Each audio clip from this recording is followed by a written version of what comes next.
Previously on Kings and Empires of United India, the mighty Mauryan Empire, once the unifier of Bharatvarsh under Chandragupta Maurya, fell into decline after centuries of internal discord and external pressures.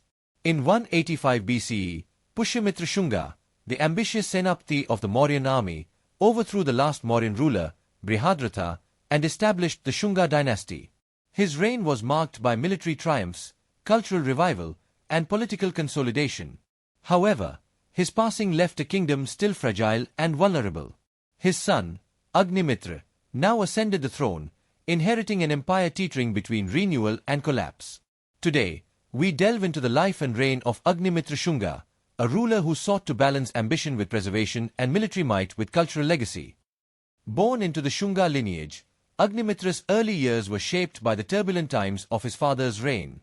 Witnessing Pushyamitra's daring rise to power and his relentless pursuit of stability instilled in the young prince a profound sense of duty.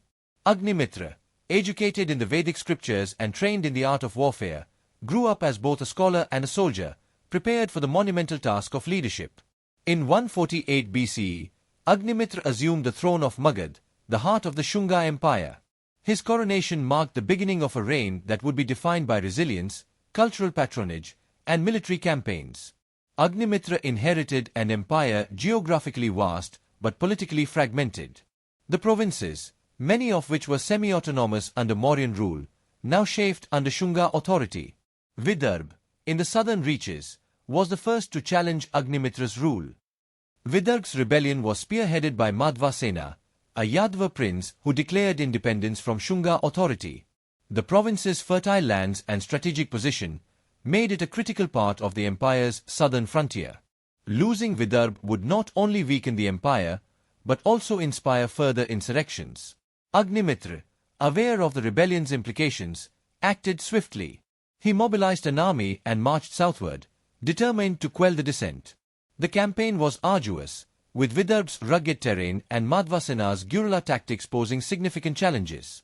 However, Agnimitra's leadership and strategic acumen proved decisive.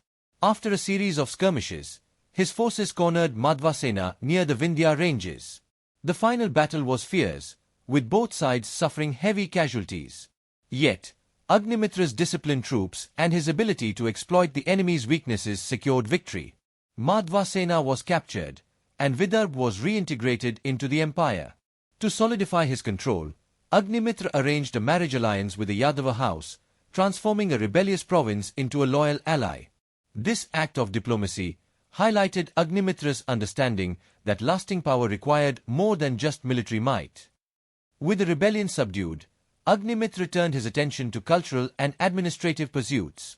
Like his father, he believed in the importance of dharma as the foundation of governance. His reign saw the continuation of Vedic rituals, including the grand Ashwamedha Yajna, which not only reinforced his sovereignty but also united his subjects under shared traditions. Under Agnimitra's patronage, the arts flourished. The Shunga period became synonymous with intricate sculptures and stupas that blended traditional Indian styles with influences from the Hellenistic world. The Sanchi stupa, though initiated under Ashoka, saw significant enhancements during this time, with detailed carvings depicting scenes from Buddhist and Vedic traditions. Literature also thrived, with Sanskrit drama gaining prominence.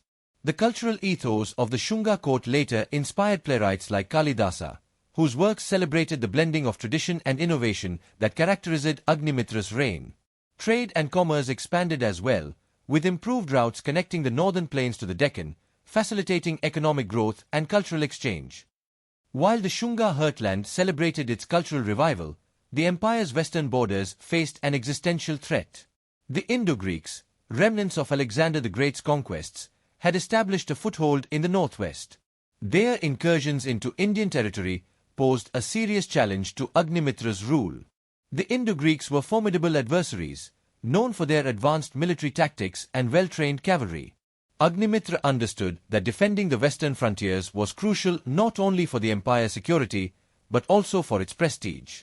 He launched a series of campaigns, rallying his generals and troops for the arduous task ahead.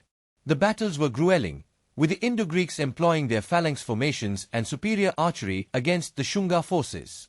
Yet, Agnimitra's strategic brilliance and his ability to inspire loyalty among his soldiers turned the tide. His decisive victory in Punjab not only repelled the invaders, but also reasserted Indian sovereignty over territories that had been under foreign control. These victories were celebrated as triumphs of dharma over adharma, order over chaos.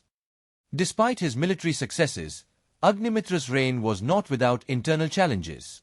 The Shunga dynasty's reliance on regional governors to maintain control often led to power struggles.